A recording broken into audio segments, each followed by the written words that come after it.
So in this video I just wanted to talk about communication and a child's environment, because the environment can have a massive impact on communication, really in a couple of different ways.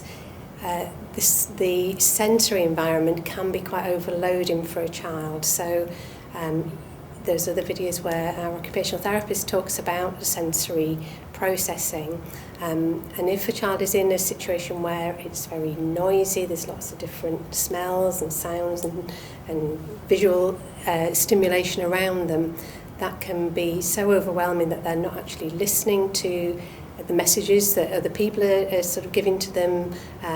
When parents or teachers are talking to them, it's very easy to tune the language out because of the sensory overload around them. The other sort of overloading factor can sometimes be the linguistic environment, or the language that people are using.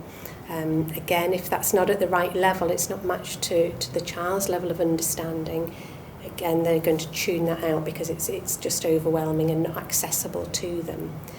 So thinking about the environment is really important, and sometimes we recommend, if we're doing either some assessment with a child or we're trying to focus on a particular aspect of learning or language, that we do that in a really quiet, sort of distraction-reduced environment. And certainly in Newcastle, a strategy we use all the time is something called box time, and that's working with a child on very specific tasks that the adult has chosen to help focus on a particular aspect of their learning or language.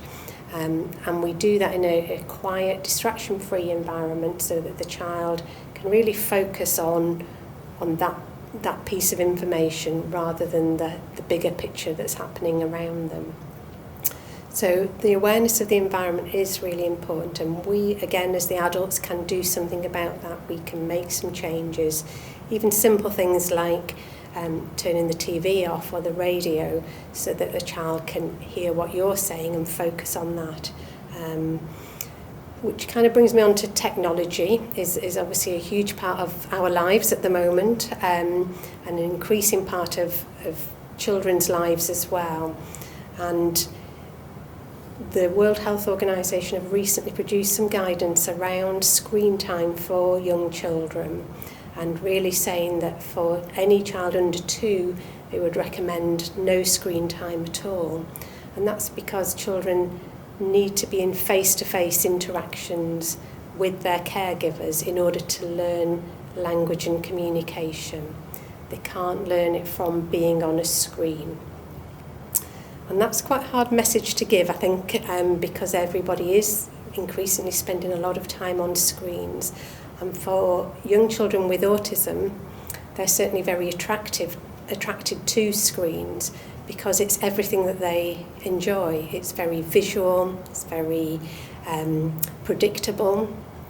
You press a button, this happens. If you swipe this way, this happens.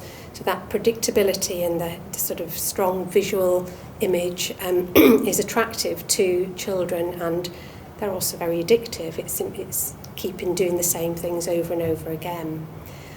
So children can learn some things from being on a screen. Their hand-eye coordination, those kind of things might well improve and be excellent. But they can't learn to communicate from a screen. They can learn to copy words. They might learn their numbers and their colours and their shapes from being on a screen. But it's not communication. So we know that children need to be in those face-to-face interactions regularly throughout the day to develop those skills. Every child needs that. But for a child with autism, they need that even more, because communication is one of the key sort of difficulties and differences in their development. So that the more time they can spend in face-to-face interactions, the better. So it's really important to think about how much time they're spending on a screen.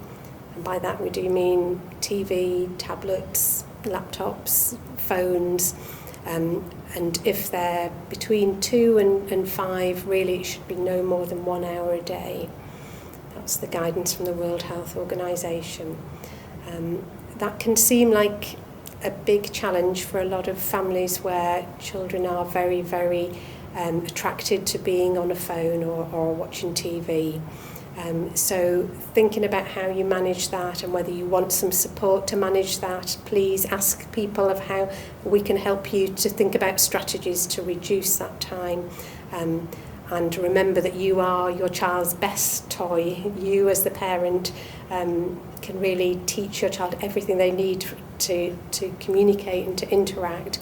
If you can get your communication style right and the environment right for them, they don't need to be on a screen. You are their best